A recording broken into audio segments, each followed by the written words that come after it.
आप देख रहे हैं द तर्कस। आज के जो महत्वपूर्ण बिंदु हैं, विचारणीय बिंदु हैं, उनमें एक तो तात्कालिक तौर पर सुशांत राजपूत, जिनको लेकर के पूरे देश में लोगों की निगाहें टिकी हुई हैं। सीबीआई को जांच का अवसर मिला है, सुप्रीम कोर्ट ने फैसला कर दिया है और उनके बारे में चर्चा करनी है। आज राजीव गांधी का जन्मदिन है, जो सबसे युवा प्रधानमंत्री के रूप में भारत को मिले।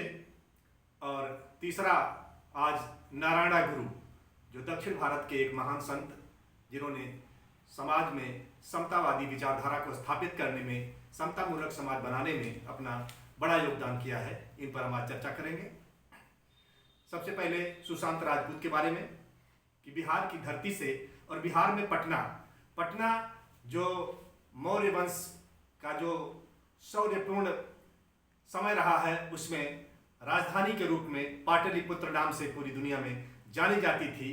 तो सुशांत सिंह राजपूत के सिंह के पुत्र हैं, जो पटना से हैं। और पटना एक राजधानी के रूप में बहुत ही बहुचर्चित रहा है। और सुशांत सिंह का राजधानी से रिलेशन है। उन्होंने प्रारंभिक शिक्षा पाटलिपुत्र की उस प्राचीन हमारी ऐतिहासिक राजधानी से जुड़ करके हासिल किया और वे एक अच्छे विद्यार्थी थे। उनका एक सपना था शिक्षा के क्षेत्र में अच्छी पढ़ाई करके आगे बढ़ने के। और अगला पड़ाव उनके जीवन में जो आया, वो पड़ाव आया दिल्ली का, जो भारत की वर्तमान राजधानी है। उस दिल्ली में उन्होंने अपनी शिक्षा हासिल की और वे एक मैकेनिकल इंजीनियर बन करके अपनी शिक्षा के उस पड़ाव पर पहुंचे। वहीं रहते हुए उनके दिमाग में आया डांस के प्रति, नृत्य के प्रति उनका आकर्षण हुआ और उन्होंने उसमें दिलचस्पी लिया। परिवार के लोगों की इच्छा के विरुद्ध एक तरह से जाकर के उन्होंने नृत्य में अपनी दक्षता हासिल की और जो उससे संबंधित झलक दिखला जा, नच के दिखा, इनमें उन्होंने अपना एक अच्छा परफॉर्मेंस दिया। और धीरे धीरे वो मुंबई, जो देश की आर्थिक राजधानी है, इन तीनों राजधानियों में उन्होंने अपना एक हस्ताक्षर स्थापित किया और तीनों जगहों को मानने वाले, उनसे प्यार करने वाले लोगों की कमी नहीं है। तो मुंबई की तरफ उन्होंने रुख किया और वहाँ उसी तरह से, उसी लहजे में, तमाम संघर्षों को झेलते हुए उन्होंने एक मुकाम हासिल किया, जिसके बारे में सभी को मालूम है कि वह लोगों के दिलों पर राज करने लगे, छा गए। सुशांत सिंह राजपूत का ये जो घटनाक्रम निकल करके आई, उससे संदर्भित कुछ बातें मैं कहूँगा कि आज सुप्रीम कोर्ट के फैसले के बाद सभी लोग कहीं न कहीं सच की बात कह रहे हैं। अजीत पवार के बेटे ने कहा सत्यमेव जयते, रिया ने कहा सच तो सच है, और अन्य लोगों ने भी, बिहार सरकार से जुड़े लोगों ने कहा कि सच सामने आकर रहेगा, सच को सामने आना चाहिए। इस तरह से सबके भीतर एक जिज्ञासा बनी हुई है कि कैसे इस केस में सीबीआई अपना अगले कदम उठाती है, महाराष्ट्र सरकार से कैसे वो समन्वय करती है, जैसा कि दिशा निर्देश है सुप्रीम कोर्ट का। एक बात और सामने आई है कि अभी डीजीपी ने, बिहार के डीजीपी ने एक प्रेस रिलीज में जो बयान दिया है, प्रेस के साथ बात करते हुए, उसमें उनका जो लहजा, जो रुख दिखाई दिया है, जिस तरह से वो किसी पर टिप्पणी कर रहे हैं और कह रहे हैं कि किसी की औकात नहीं है मुख्यमंत्री से सवाल करने का, जवाब देने का, या प्रश्न उठाने का, प्रश्न चिन्ह उठाने का। तो एक लोक सेवक के लिए लोकतंत्र में इस तरह की भाषा की मर्यादा का पालन करना चाहिए, संयमित भाषा बोलना चाहिए, क्योंकि एक ऐसा ट्रेंड उभर रहा है और उभर सकता है कि सारे जो हमारे लोक सेवक हैं, आईएएस हैं, पीसीएस हैं, वो सरकार की भाषा बोलने लगें और वह राजनीति की भाषा बोलने लगें। इससे उन्हें बचना चाहिए, उस मर्यादा का पालन करना चाहिए, क्योंकि मर्यादाओं में रहकर काम करने का एक अलग अंदाज और लाभ है, फायदा है लोकतंत्र के लिए, विशेष तौर से वह उपयोगी है। बहुत अच्छा हुआ, सुप्रीम कोर्ट की सर्वत्र प्रशंसा हो रही है, ये एक अच्छी बात है। कई बार लोगों के मन में न्याय के प्रति आशंका का वातावरण देश में बनता है, लेकिन समय समय पर कोर्ट में कुछ ऐसे अध्याय जुड़ते हैं जिनसे लोगों का उसके प्रति जो उम्मीद है वह बरकरार रहती है। आज पूरे देश से एक यह भी आवाज़ उभर करके आ रही है कि जिस तरह से सुशांत राजपूत के साथ कोर्ट की इस रवैया का स्वागत पूरे देश में हुआ है, उसी तरह से हमारे देश में और भी मुद्दे हैं। एक मुद्दा इस समय डॉक्टर कफील खान का है, जिसको लेकर के समाज के बहुसंख्यक लोगों में यह बात है कि कहीं न कहीं उनकी जो कार्यशैली रही है, जो उन्होंने कार्य किया है, जो उन पर आरोप लगे हैं, जिस तरह से उनको उसके लिए दोष मुक्त भी बताया गया है, इसके बावजूद अपने विचार की अभिव्यक्ति को लेकर के उनके ऊपर रासुका लगाया गया है।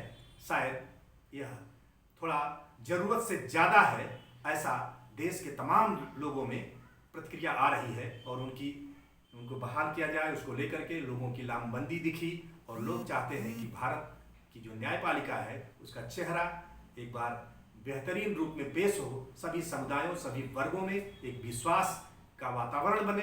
इससे हमारे देश का भला होगा और हम लोकतंत्र को अधिक मजबूत कर पाएंगे। ऐसा तमाम लोगों में इस तरह के विचार चिंतन चल रहे हैं। इस दिशा में सोचना चाहिए, विचार करना चाहिए। हमको अपने देश को ज़्यादा लोकतंत्र की तरफ ले जाना, ज़्यादा सर्वसमावेशी बनाना, ज़्यादा समन्वयकारी बनाना, यह होना चाहिए। अगली चर्चा जो मैं आज करूंगा, राजीव गांधी, वह भारत के राजनीति के पटल पर अचानक एक युवावस्था में युवा प्रधानमंत्री के रूप में आए, सबसे कम उम्र के प्रधानमंत्री के रूप में आए। लेकिन कई बार हम लोग मानते हैं कि बड़े अनुभवी नेता ही बड़ा अच्छा काम कर सकते हैं, लेकिन अचानक राजनीति में आने वाले राजीव गांधी ने पंचायती राज व्यवस्था का जो काम किया, कंप्यूटर के क्षेत्र में जो क्रांति का काम उन्होंने किया, उसको लेकर के पहले बहुत सारे लोगों ने विरोध भी दर्ज कराया था, लेकिन आज पूरे देश के लोग, पूरी दुनिया के लोग इस बात से सहमत होंगे कि राजीव गांधी जो युवा थे और अचानक राजनीति में आए, उन्होंने एक ऐसा अध्याय भारतीय राजनीति में जोड़ा जिसको सभी लोग आज सम्मान देते हैं और सम्मान दिया जाना चाहिए। उनका योगदान अपने आप में बेहतरीन है और सुशांत की तरह से ही वह भी हमारे बीच से असमय चले गए, यह बहुत चिंताजनक बात है। हम दोनों के प्रति संवेदना रखते हैं और दोनों ने जो भारतीय समाज को कुछ दिया उसके लिए हम उनके आभारी हैं।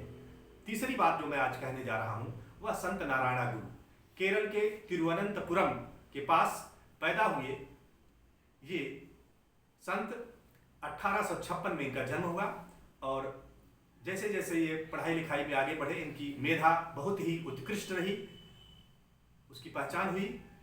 तत्कालीन समय में इन्होंने जो समाज की परिस्थितियों को देखा, उसके अनुरूप इन्होंने इस तरह का एक आंदोलन छेड़ा कि जो ऊंच नीच, छोटा बड़ा भेदभाव, इस तरह की बातें हैं, इनके विरुद्ध वह एक संघर्ष पर उतरे और उनका कद और उनका सम्मान इस कदर था कि गांधी जी और रविन्द्रनाथ टैगोर भी उनसे मिल करके परामर्श किए और गांधी ने हमेशा उनको श्रद्धेय नारायण गुरु का संबोधन दिया। वो उनका कहना था कि ईश्वर सबके लिए है, सबका है और उसमें कोई भेदभाव नहीं होना चाहिए। वो अद्वैत जैसे विचारधारा के समर्थक थे। उन्होंने अपने ढंग से कई काम किए। उनको जब केरल और तिरुवनंतपुरम के आसपास के लोगों को अछूत करार देकर के मंदिरों में प्रवेश से वंचित कर दिया जाता था, तो उन्होंने कहा ठीक है, हम तुम्हारे मंदिर में नहीं आएंगे, हम अपना खुद मंदिर बनाएंगे। और उन्होंने मंदिर बनाया। उस मंदिर में किसी की प्रतिमा रखने के बजाय उन्होंने दीपक रखा और बाद में चल करके उन्होंने जो मंदिर बनाया उस मंदिर में दर्पण लगा दिया कि हम अपने आत्मस्वरूप को, अपने को, खुद को, हम कहाँ खड़े हैं, हम किस स्थिति में हैं, यह चिंतन करने की बात उन्होंने कहा। वो बराबर कहते थे कि मैं कौन हूँ, वो अपनी खोज में लगे थे। तो उनकी इस तरह की सोच थी और उस समय इन विषयों को लेकर के उन्होंने शिक्षा के लिए, लोगों की पढ़ाई के लिए और स्वतः मंदिर बना करके वो जो तथाकथित रूढ़िवादी विचारधारा के लोग थे उनसे संघर्ष कर रहे थे।